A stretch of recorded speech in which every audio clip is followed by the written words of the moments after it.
Good evening, everyone, and welcome. My name is Kyla Hannington, and I'm the Public Engagement and Outreach Division Manager with the Prince George's County, Office of Human Rights.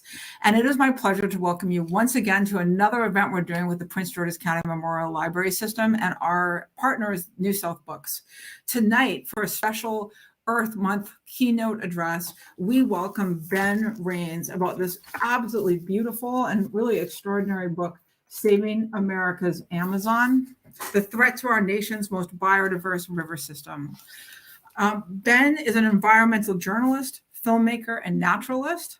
In 2019, it was announced that Raines had discovered the long-lost wreck of the Clotilda, the last ship to bring enslaved Africans to the United States.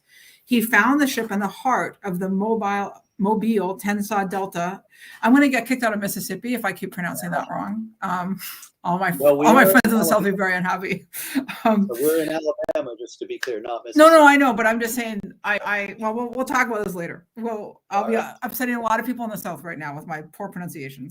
The area featured in this book. He wrote and directed The Underwater Forest, an award-winning documentary about the exploration of a 70,000-year-old cypress forest found off the Alabama coast.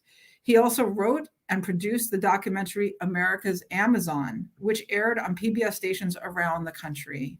His underwater film work has appeared in documentaries on the Discovery Channel and National Geographic TV. A former newspaper reporter, Raines has also co-authored several scientific papers published in paleontology journals. He is a graduate of New York University's Tisch School of the Arts with a degree in filmmaking, and he's a licensed charter captain leading adventure tours in the Mobile Tensaw Delta and to Alabama's Barrier Islands. He lives with his wife in Fairhope, Alabama, and it is such a pleasure to have you with us tonight. Thank you so much for joining us. Oh, sure. I'm glad to be here. Thanks for having me, Colin. And I will explain my Mississippi comment. I did my MFA at Mississippi University for Women. I actually just got back from Mississippi. I was there until Sunday. I just got back. And so the fact that I literally just left and I'm now mispronouncing things from that area will upset no end of people, I'm sure. Since you're in Prince George's County, I will reveal this detail. I actually went to Bethesda Chevy Chase High School in Maryland. So I am familiar with your neck of the woods. My mother still lives right off Wisconsin Avenue in Chevy Chase. So you're our neighbor there in Montgomery County. Yes, and nice. I used to fish all over y'all's area, and yeah. Oh, I love that. I love it. It's so. I honestly am so delighted that you're taking time to join us, because I do know I'm coming from Alabama and zooming in here to us. You're taking your time, and we really value that. I'm wondering if you would like to start off this. I know not everyone up here has had a chance necessarily to read this book. I will say those for people watching, I can already tell you it's absolutely gorgeous, and I'll flip through some pages as we're talking. But Ben, could you just provide us an introduction to the work? Sure. So I was the environment reporter here in Mobile for about 20 years for the local newspaper. And during that time, I got up to all kinds of activities, but I quickly figured out I had a boat, and Mobile is very much a watery place. It's on Mobile Bay, which is one of the biggest bays in the country, and next to the Gulf of Mexico. A lot of people don't know Alabama has a coastline, but we sure do. And then there's this, next to Mobile is this giant swamp, which is the Mobile Tensaw Delta. And it is actually the third largest river system in America after the Mississippi and the Columbia.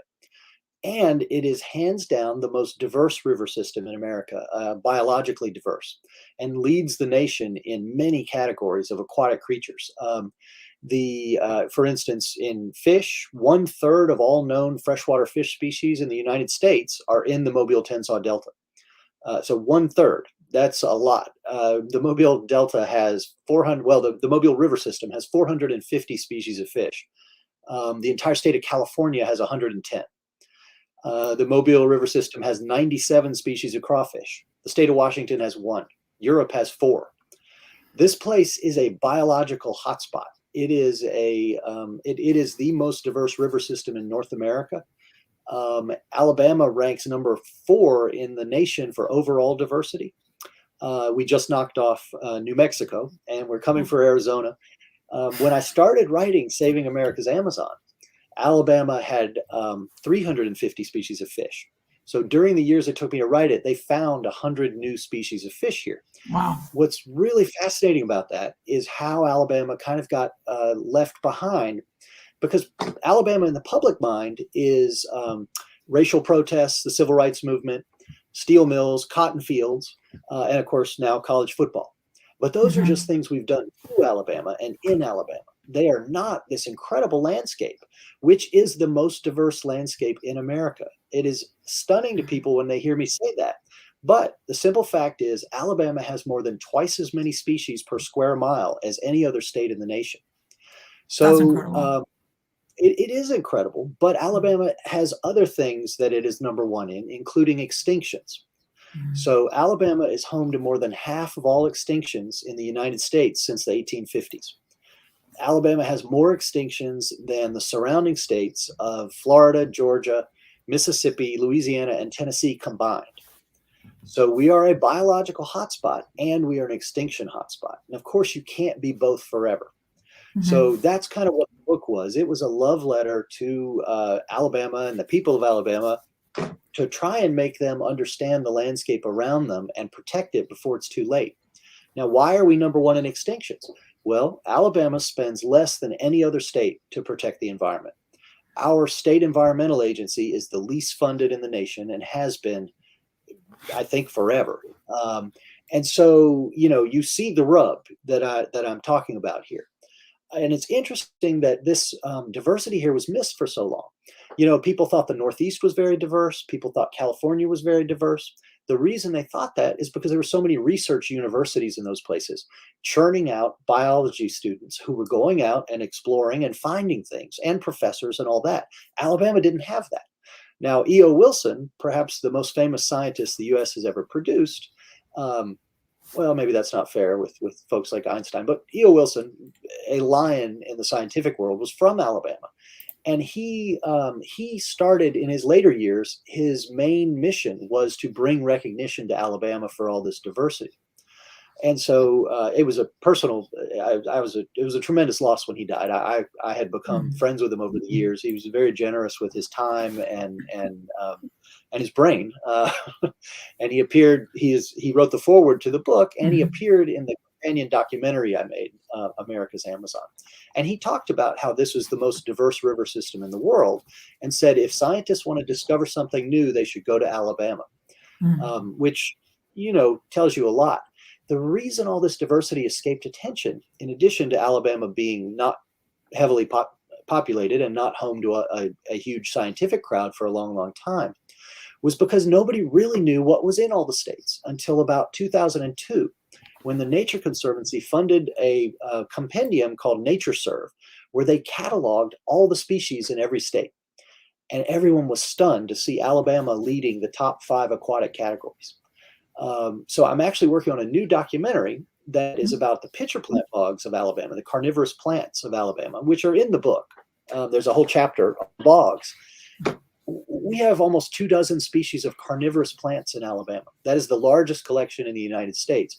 We have the largest collection of New World pitcher plants anywhere in the world. And if I flip for a minute, I can show you what a pitcher plant is, because I wrongly assume people know what I'm talking about when I say pitcher plants, and they don't. These are pitcher plants. If we can get wrong direction. So if the glare is not too bad. They are tall vase-like plants. And in this picture on this page over here, you see they're full of bugs. So they eat bugs, they digest them. They're these tall vase-like flutes, and they have digestive juices in them, very similar to the digestive juices in our saliva. So if you can imagine, we have plants that eat bugs all around us, which is extraordinary. And it hints at the diversity you would find here in the insect world, but also in the plant world, that we have these plants that are keyed in on actually, eating meat. There's one plant that lives, it's an underwater aquatic plant we have. It's a bladderwort, Eutrichlia inflata or something, I think is the name of it. It floats in the water. And it's estimated that in the Mobile-Tensaw Delta, those plants eat about 400 billion aquatic insects a year. This is a staggering sort of number, and it's quite fascinating. So, the state's diversity comes from a weird quirk of nature. Alabama, where I am in Mobile, I'm on the same latitude as Cairo. That's why I'm always a little sunburned. I'm out in the boat. This is one of my questions I had. Oh, I'm so sorry, but like the idea of part of the United States being on the same latitude as Cairo is just amazing to me. Right. And it was amazing to me. And I'll tell you what tipped me off. It was kind of funny. I've been to Cairo years and years ago, and Turkey, and I saw the sideways moon, the crescent moon that's sideways, like you see on the minarets and in a lot of Islamic art. I was here in Alabama one night and I looked up and the moon was sideways. And I suddenly realized, wait a minute, we have to be on the same latitude. So I got my globe out and went around. And sure enough, Mobile's on the same latitude as Cairo.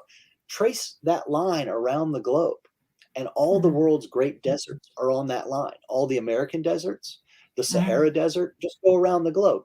The reason Mobile is not a desert like Texas and Arizona and New Mexico and California on this latitude line is because of the Gulf of Mexico. I am sitting in my house on Mobile Bay, or not on Mobile Bay, but I'm up Mobile Bay. I am about 17 miles from the Gulf of Mexico right now. And storms come up through the Caribbean and head for America, and the place they make landfall is Mobile.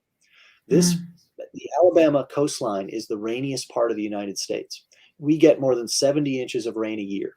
Now everybody says, oh, but Seattle averages 35 to 55 inches of rain a year. We get rainstorms. There was one in 2014, just a storm, not a hurricane. We got 22 inches of rain in 24 hours. So that's like people like me can't. And I used to live in the Pacific Northwest. I'm from British Columbia, but I can't imagine that amount of rain. That's well. I lived in Portland and got rained on. I rode my bike to work all the time, and I had to wear a rain suit many, many days a year. But it just spits. It's like almost fog. Right. It's drizzle. It's not what we get here are serious gully washers where it'll rain. It may rain 3 inches an hour. So that in effect has turned Alabama into a greenhouse. We have tons of heat, tons of sun, and tons of water, which are all the things plants need to really, really grow. So you can see the diversity in all these unexpected ways. For years, people argued that the Great Smoky National Park in Tennessee was the global epicenter of oak tree diversity. And because it had 15 species of oak trees inside the 100,000 acres of the park. That sounds like a lot. Until about 4 years ago, when scientists working in Alabama in the Red Hills, which is the area around Monroeville, where Truman Capote lived and Harper Lee lived and wrote To Kill a Mockingbird. There's an area there, the Red Hills, they're very unique. They're ancient coral reefs. They're about 90 miles inland. They found 20 species of oak trees on a single hillside. That's is incredible. The global epicenter of oak tree diversity. These are stunning things. It's really fascinating. But Alabama has always been about 20 years behind the rest of the nation in the environmental movement. So like the city of Mobile, which is a metro area of 600,000 people, does not offer curbside recycle. That. So those are the reasons I wrote the book, and we can talk more about what it's about. Yeah, so this is awesome. I love the book. This is not about me, but obviously we've heard that I've been going recently, down to, I had never been to Alabama before 2017. And so to then have had several trips to Alabama, Mississippi. And for me to read this and realize I knew nothing. And I thought that having gone down to those states in the last couple of years, I certainly knew more than nothing that I knew before, but it was mind blowing to me. The diversity that you talk about and the neglect. And I wanted to talk, so we are the Office of Human Rights. And so we really are interested, and we see the intersection, of course, of environmental justice, racial justice, economic justice. And as I'm reading this, and even for those at home, Saving America's Amazon, you can't get more plain than that, I don't think, in terms of recognizing the value of this area. And one of the things I wanted to talk to you about is what are the implications for the nation when we don't take care of something as gorgeous and important as this area? Okay, you're gonna have to repeat that question. You broke up a little, and so I couldn't hear what the question was. So sorry. I hope that I can. Okay. Hopefully, people who are listening at home can hear me. I said, what are the implications for the nation when we ignore a place that is so vibrant and diverse? Okay. They are profound, and I think I can best illustrate it talking about a snail. People here in Alabama frequently say, well, who cares if a couple of snail species go extinct? Incidentally, Alabama is home to more species of snails than any other state and is the global epicenter of snail diversity because of our river systems. We have 77,000 miles of rivers. That's the most in the country. So the snail.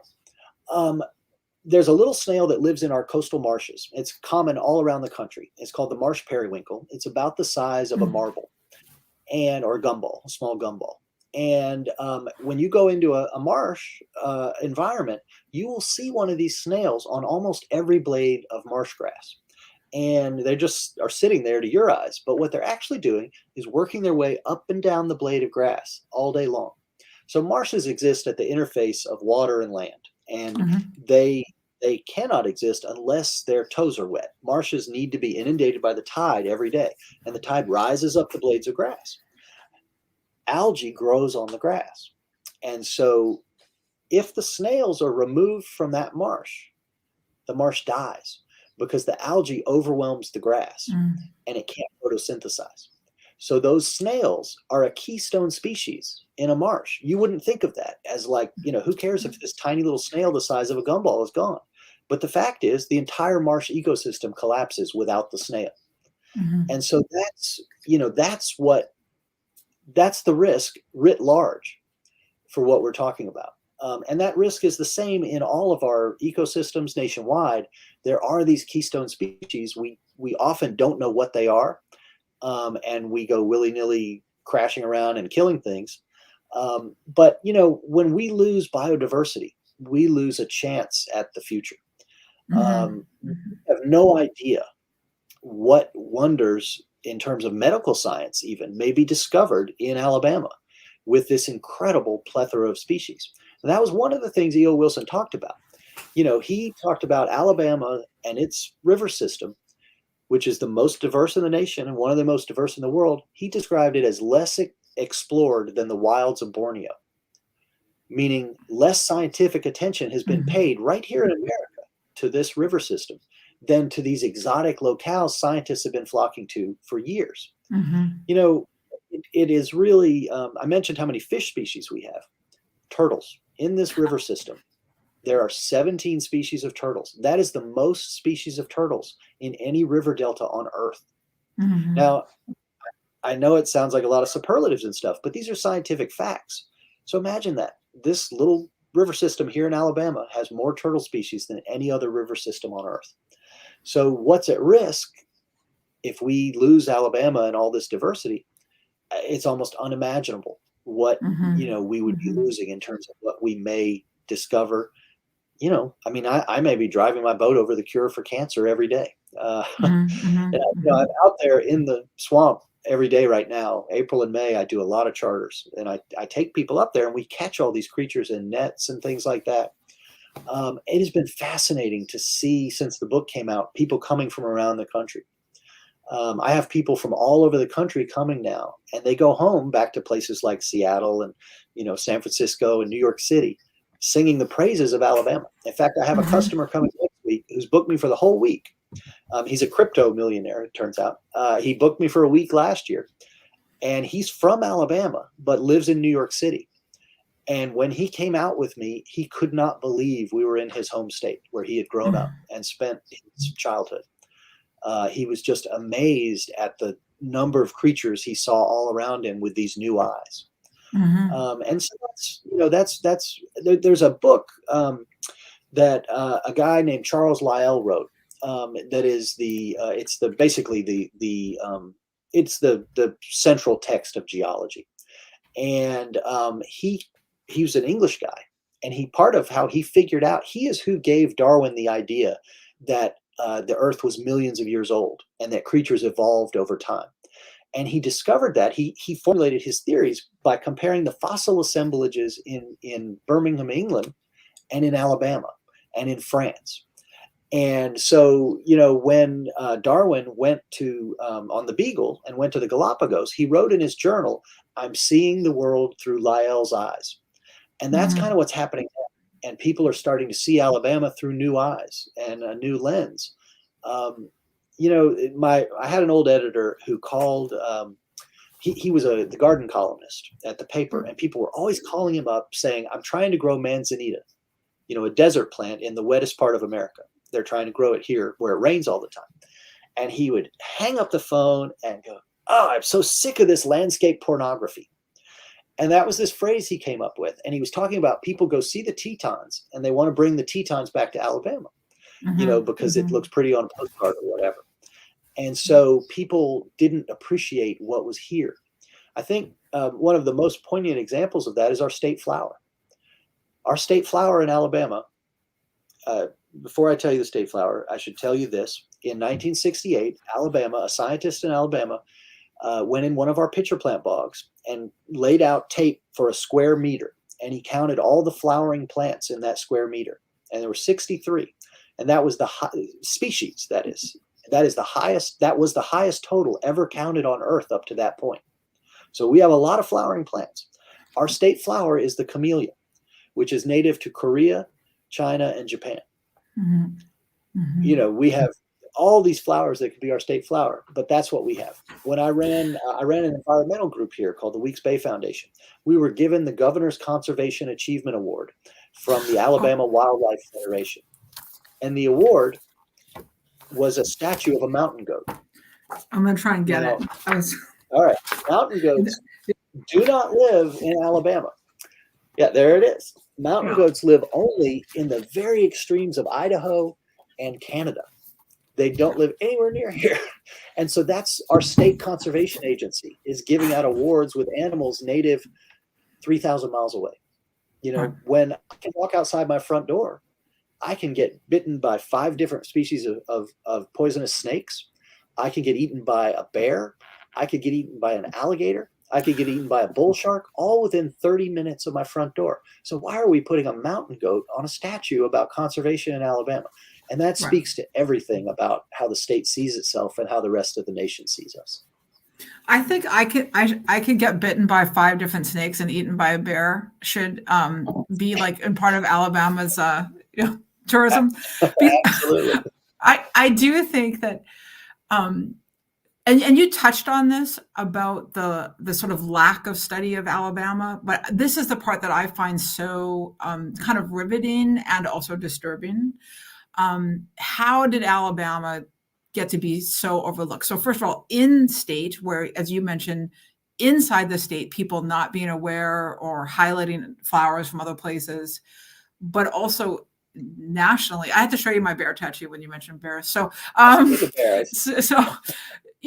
you talk a little bit about like what's happened to us as it relates to this incredible space?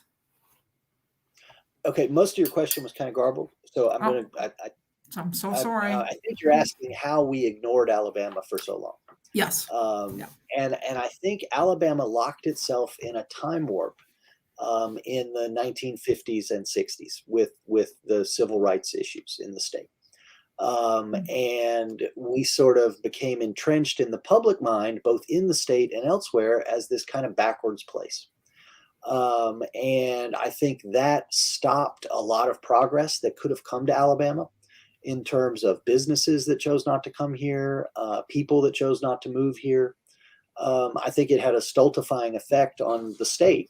And that in turn spread, the ripples over the last 50 years spread broadly. And so we're kind of turning the corner there now. I've lived all over the country, and racial issues in Alabama aren't really a thing anymore. When I see what's happening in other parts of the country, particularly during the Black Lives Matter movement and all that, you didn't see those protests coming out of Alabama. They were coming out of Minnesota. They were coming out of other states, Missouri. I think times have changed a lot, but I think Alabama is still a victim of its past and of the leadership.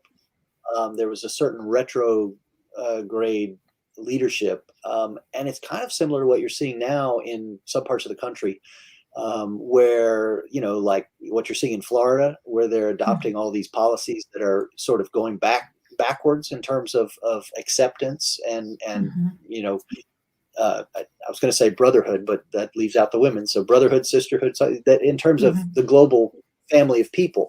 And I think here we've kind of been having an opposite experience. One of the reasons I think you see a lot of racial problems in a lot of places is because there are not that many people of other races. Whereas Alabama, because of the slavery era, Alabama has a very large African American population, 30%. And so it's just kind of the way of life. My parents grew up in Alabama and went to segregated schools. I was in the first wave of people who went to schools where busing was a big deal. My son has grown up in Alabama. I didn't grow up in Alabama. I lived in Georgia and Florida and then up around Maryland. But my son has grown up here. And he says, he's like, the racism stuff, that's your generation and my grandparents. That's not us. We don't care. It doesn't matter anymore. And so he's grown up in a world where people of all races are the stars that are on television and in movies and, in charge of music.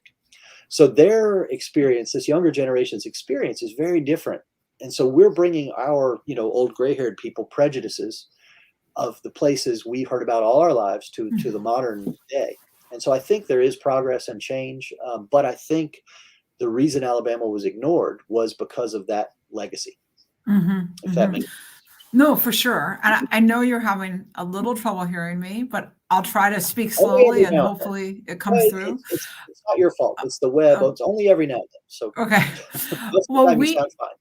We've had wonderful, wonderful Alabama poet, Jacqueline Trimble, a New South Book author as well, twice. And in her first collection, American Happiness, she has this incredible poem that says something like, everyone in America hates the South. And she really talks about the way that Alabama and Mississippi are sort of the toilet of the United States.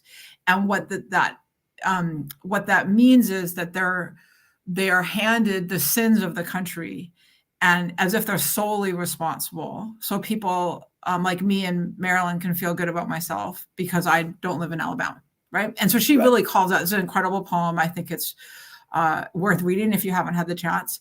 But I think that's what I'm hearing you say is something like that this ability for the rest of us to then ignore the fullness of the area, so that there's a kind of cartoon version of the state. Did you get all that? All right, that last section was garbled. I was with you until about a minute ago. So give it to me again. Well, just that there's maybe this cartoon version of the state that has allowed us, the rest of the country, to not see it fully and then do the harm. And I think I'm going to try to keep talking, but I'm about to end. You mentioned that the Alabama Environmental Agency was one of the least funded environmental agency in the country. Is that a federal funding issue or a internal funding issue? Okay, I heard right up to the least funded, and then so what was that last part? Is that a federal issue? Is it a federal issue?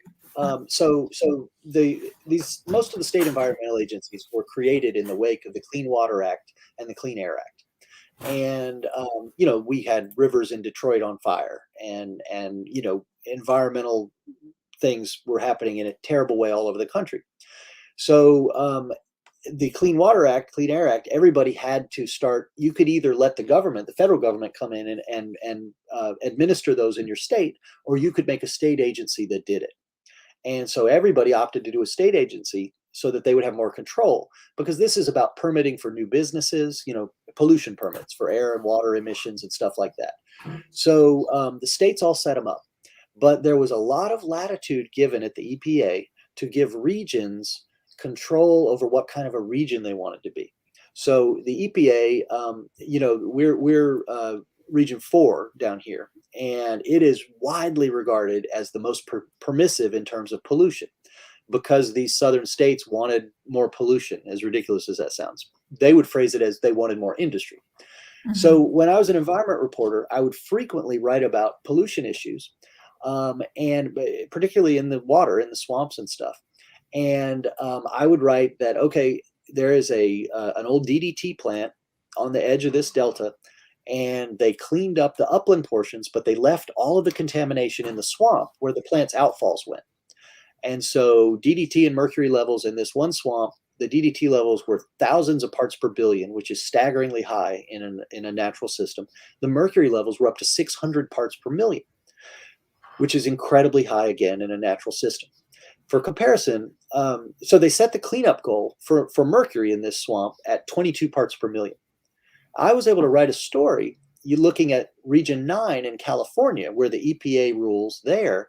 California, if they find 1 part per million in the wild, they clean it up. We were setting our cleanup goal at 22 parts per million, which is still a staggering amount of mercury in a natural system and will still affect all manner of life and people. So, right there in the cleanup goals, not just the pollution, So if we're settling on 22 as a cleanup goal, parts per million in sediment, how many places are way more contaminated than California, for instance, would allow that we're not even cleaning up? Right. And so that has an impact when you go downstream. The highest level of mercury recorded in a living creature in America ever was in an Alabama swamp, the swamp I'm talking about, and it had 9 parts per million. Scientists did not think an animal could live with 9 parts per million of mercury in its body, but this bass was. And then if you go further, we have an island in Mobile Bay that is a rookery for birds. It's a man-made island. It has been wildly successful.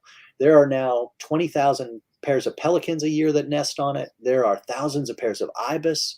There are probably 80 to 90,000 pairs of gulls and terns. It's been incredibly successful. The last time they tested the eggshells on that island for DDT, and I'm talking, this is a huge DDT problem that it's a legacy. They haven't made DDT here since 1972. But in 2006, I think was the last time they did the testing, the eggs were just below the threshold for egg failure, which is why we lost so many birds and creatures all across the country in the DDT era. Right. So these legacy pollutions we're not cleaning up are still out there causing harm, because those pollutants don't stay where they are, especially in this swamp I'm talking about. The Mobile-Tensaw Delta is like a river delta. It's like the Nile or the Amazon. It has annual floods for about 3 months of the year, including right now. All of the floodplain forests are underwater. When you think of the Okefenokee with cypress trees standing in the water, that's what you should think of. So this delta is about 13 miles wide. And right now, the upper portions of it, all the islands and land are underwater. There is no dry land anywhere.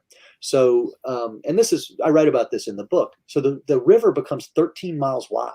If you can imagine a rushing river 13 miles wide, it's a stunning thing. You take your boat into the woods and you see snakes all up in the trees. You will see rabbits up in the trees because there's no dry ground. And I wanted to talk about the rabbits. Yeah, I wanted to talk about the rabbits. Can you talk? I saw one the other day. Yeah, tell us about those rabbits, because they're very unusual. We have a rabbit species in the swamp called the cane cutter rabbit, and it's a big, beefy rabbit. It is not like the little cottontails that I have in my yard. It is a big, sturdy rabbit. I saw one the other day. He was up on a log in the flood, and he was stuck there 2.5 weeks until the water went down. And he had a little pile of poop in the back, kind of a neat little corner, and the log, which was at an angle in the water, had little ferns growing all over it. And over the course of those weeks, he ate all the ferns off and all the moss as he was just hanging out there waiting for the water to go down. I feel bad for the rabbits, but I always love seeing them, and I go check on them. And when I do find one like that one, I will bring it a carrot, leave it on the log. Right. They're not going to jump off the log when you come up because they don't want to get wet. But it's fascinating to live in a place that has these kind of natural changes.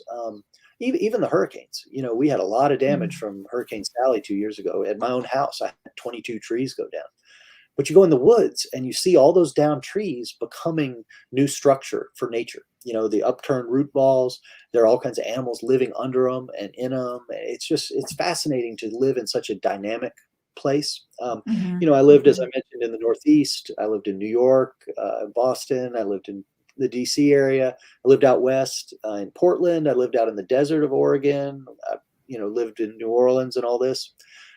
Nowhere in the country have I been in such an exciting and dynamic outdoor space.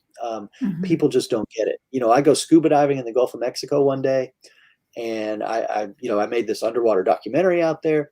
And then the next day I'm up in the swamp and I'm looking at the alligators and, fishing and, alligators. The largest alligator ever caught in America was caught about 30 miles from my house in this river system we're talking about, in the river where I found the Clotilda, in fact, which is also in this big swamp. I should mention that. We haven't talked about that. This is my other book, which came out in January. And I found the Clotilda, the last ship to bring enslaved Africans to America, in this same swamp. So I'm up there scuba diving in the swamp where they found the largest alligator ever. They found it a few years back. This alligator, we're talking about ways to get killed, 16 feet long. It weighed 1,000 pounds. Its belly was 4 feet across, and it had a 115-pound deer in its stomach whole that it had swallowed whole. If you can imagine a creature like that. And in the same swamp, bull sharks come up there. So the apex predators in this Alabama swamp are bull sharks and alligators. It's just crazy. And while you're looking at the alligators, there are manatees swimming by. It's a really unique place. So I have a couple of things. So I definitely want to talk, and I will. It's not a secret. I'm definitely going to be inviting you back. Hopefully, you'll be able to come again because we want to talk in a lot of detail about the Clotilda. That's an amazing story too. And can you give us again, maybe just a couple minutes, a little bit about that? Okay, I think you said, will I talk a little about the Clotilda? Yes, and I will. Yes. I will talk a little about the Clotilda. So I was the environment reporter. I was an investigative reporter here for 20 years and never once thought of looking for the ship, which was lost here. But a friend of mine called me and said, you should go look for the Clotilda. And I told him it was crazy, like going to look for pirate treasure. So the story of the Clotilda, it had been illegal to bring Africans into the country as slaves since 1808. It was still legal to own slaves in America, and many of our presidents did at the time, but you couldn't bring them in anymore. They had to be born in America. So a guy in Mobile in 1860, in order to thumb his nose at the federal government, a steamboat owner, decided to send a ship to Africa to bring people back, which was illegal. And while it was gone, he bragged about it so much all over town that it was written about in the newspaper that he had sent this ship, the Clotilda, to Africa to bring people back. So the government was watching. So when the ship came back, they snuck it up the bay at night into the swamp, took the captives off and burned the ship and to hide it. And so people looked for it beginning the next day when the federal agents were looking for it, and people looked for it for the next 160 years. And I managed to find it in the historical record, which is part of what the book is about. But what I want to talk about is why the Clotilda is important. So this was the last ship to bring enslaved Africans into the United States. It happened on the eve of the Civil War, a few months before the war started. So these 110 people were brought in here, and in 1860. But they lived after the war. Cujo Lewis is the most famous. He was the subject of the book Barracoon by Zora Neale Hurston. He lived until 1935. And these Africans who lived, they made their own town after the war. So the Civil War ended, they were freed. They saved up their money and started buying land from their former enslavers, from the plantation owners who had enslaved them. And they built a community. They took turns building each other's houses. They built a church. They built a school. And it became famous across the South with African Americans. By 1912, this town they built called Africa Town, because they wanted to go back to Africa, was the fourth biggest African American community governed by African Americans in the United States. So they have this incredible legacy. But because of that, and the city becoming so famous during that time, and the slaver, Timothy Mayer, the steamboat captain, he had become quite famous. So famous that when he died, in 1892, the New York Times wrote an obituary about him as the last slaver. So this story, these people had been interviewed, both the Africans and the Americans involved, over and over for 30 or 40 years, really ultimately 60 years. So we have a record that is unlike any other record in the history of enslavement in the United States. Because since slavery was outlawed in 1808, almost everyone who was enslaved in America at the time of the Civil War had been born in America. So the people who had been through the Middle Passage were mostly gone, they were dead. And so the people who were here didn't know Africa. They didn't miss Africa. They didn't understand it. But with the Clotilda coming in as late as it did, and these people being interviewed over and over, we have their story. We know what their lives were like in their villages in Africa before they were captured. We know they owned property. We know the businesses they did. We know, how much they loved the places they lived and how wonderful they were. And we know what happened during the slaving raids, which were incredibly brutal. We know what happened in the barracoons, the prisons they were held in until they were sold. We know who bought them. We know how much they paid. We know when they bought them. We know the ship they were taken on. We know what happened during the Middle Passage. And then we know what happened to them during the time they were enslaved and after, and what, their rest of their lives were like. And so what the Clotilda story gives us, it is the origin story for the African diaspora globally, not just the African American diaspora, but anyone whose ancestors were carried across the Atlantic in the hold of a ship to Brazil, to the Caribbean, wherever. This is their story because they can't know their story. Those stories weren't recorded.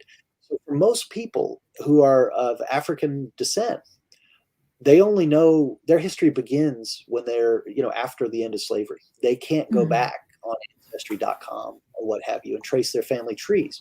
So the Clotilda story becomes their story, and it informs these lost histories of these 12 million people and all their descendants scattered across the globe today, which is an incredibly powerful thing. It tells us so much about the real costs of slavery. One of the hidden costs, we know about the 12 million people who were deported from Africa in slave ships. But one of the things I learned doing the book and going to Benin, that's the country where everybody on the Clotilda came from, was about the industrialization of capturing people in Africa and selling them by other Africans. And that becomes a huge part of the story. And there's a rift in Africa now between the tribes that captured people and the tribes that were captured. And so in Benin, everyone on the Clotilda and everyone who captured those people all live in modern day Benin, those tribes, and you can tell them apart by facial scarifications. So you walk down the street in Benin, you know instantly if that person over there was one of the tribes that captured your people or was one of another tribe that was captured. And so they're worried about a Rwanda-style genocide erupting there based on these same old slavery era problems, just as we're here in America dealing with reparations and this legacy from slavery. So it's been a fascinating journey for me. I started out, I didn't understand any of that stuff. I was looking for the ship because it was lost, and I thought it would be cool to go find it, just as a reporter trying to solve a mystery. And it became so much more powerful during the journey of writing the book and everything that's happened since. I'm now very involved in the effort to have the Clotilda raised, dug up, and put on display in a museum in Africatown, which the state is resisting. Good old Alabama, or should I say bad old Alabama. But that's what I would tell you about the book. Well, and I'll hold it up. Definitely like to have you. Yeah, we definitely want you to come back to talk to us in more detail about that book, because that's a whole program in itself. And I appreciate you giving the overview. It sounds fascinating. I'm also hoping you can hear me. I did put a question. There is a private chat on the right-hand side, and I did type in there what I'm going to now say to you. So you can read it if you can't hear me. But one of the things that I want to circle back, that in this book, in the richness of the ecosystem and the harm to the ecosystem, and how that the sort of environmental injustice about that. One of the things you mentioned, Alabama is 30% African American. There's I know this Sure. myself, though, a wide variety of income levels. So to what extent does you talk about the mercury levels and the harm, the pollution. Well, and I think I see where you're going with this. And I Yeah. will tell you that I wrote about all kinds of intense pollution issues, and they were almost always in communities, minority communities. Mm-hmm. I found a community where the roads were literally paved with a mercury waste product given to the people, to the African American community, by the factory to pave their driveways, to make sidewalks. We found that it's a mercury aggregate that is incredibly high in mercury. If you touch it, you get exposure. And the deaths in the community from kidney disease and other typical mercury issues and cancers were through the roof. But the factory, everybody in the remote town went to the company doctors as a gift to the community. So they're simultaneously poisoning them by hiding their mercury waste in the streets of the town and the driveways of these people and the ball fields and the parks. Mm-hmm. And then when the people are sick, they say, oh, come to our free clinic that the factory ran. And so that has happened over and over. Africatown, the town started by the Africans, was incredibly polluted by the largest paper mill in the world. And while International Paper had the largest paper mill in the world there was another paper mill in the town too. And this is a town of 6 square miles. So to really put a fine point on the issue of minority, environmental justice issues, Africatown in the 80s and 90s, Mobile County ranked as one of the 5 most polluted counties in the nation for air and water emissions. When I looked into the data on the EPA website, 100% of many of the most toxic chemicals like chlorine and hydrochloric acid, 100% of those chemicals that were released in Mobile County were released in the Africatown zip code. Mm-hmm. So in effect, this 6 square mile town of 12,000 people was more polluted than every county in America, save for 4 counties. It's a stunning thing to think about when you think about it that way. And it's, this, you can tell that story all over. You could go to Baltimore. Minority communities bear the brunt of the time. And that's a legacy we will be grappling with for a long time. Mm-hmm. I have a question here. I'm putting it up on the screen. So what can people who do not live in Alabama, maybe can't vote, can't necessarily contribute directly, what can we do? Well, visit. Ecotourism is a burgeoning industry in Alabama. I am one of very few people who give tours in the swamp, but we have a lot of fishing guides, and we have more and more nature guides. There are people doing kayak trips. Come see it for yourself, because the more income our environment generates through ecotourism, the more it will be protected, because it will become more valuable than the industry. One of the things about Alabama that has been the most damaging is the way the state environmental agency handles pollution. So in most of the states people live in, Maryland, for instance, when the state sets a pollution level for a factory, that's the level the pollutants need to be at when they come out of the pipe before they go into nature, into a river, for instance. In Alabama, they set that level, and then they give them a mixing zone of a mile downriver. And the pollution needs to be diluted a mile downriver to the appropriate level. Mm-hmm. So in effect, Alabama is letting industry use our rivers as industrial treatment plants. Make the environment more important than the industry. And the way to do that is for people to come enjoy it. We have beautiful beaches in Alabama, sugar white sand. I don't know if you've ever seen Gulf of Mexico beaches that are to the east of Mobile Bay, but we're talking about Alabama and the Florida Panhandle. The sand is sugar white. It is the best sand I've ever encountered on beaches. I've been all over the world to beaches.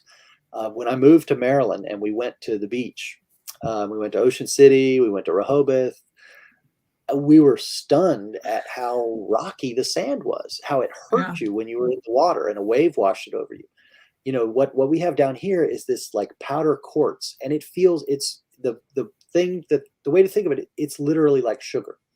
It's these tiny, fine white grains. So, you know, in the north part of the state, we have all these rocky streams. We have incredible rock climbing. Alabama has a really unique geography because it goes from the Gulf of Mexico north up into the Black Belt, which is the kind of plantation era, and then north up into the Appalachian foothills. So Alabama, one of the reasons for all the diversity we have is because Alabama never froze during the ice ages. When Maryland was under a glacier a mile thick, Alabama was warm and hospitable. It was colder here, and it snowed. Even down here at the beach, it would snow in the winter. We haven't talked about the underwater forest, which if anybody is interested, I did a documentary. You can watch it on YouTube called The Underwater Forest. We found a 70,000-year-old cypress forest in the Gulf of Mexico. It's unlike anything else on Earth. It is the old swamp from that I've been talking about this whole time, from 70,000 years ago during an ice age when sea levels were much, much lower. And you know, the trees out there are gigantic. They're redwood-sized stumps underwater, rooted in the mud they were growing in way back then. You know, it's an extraordinary thing.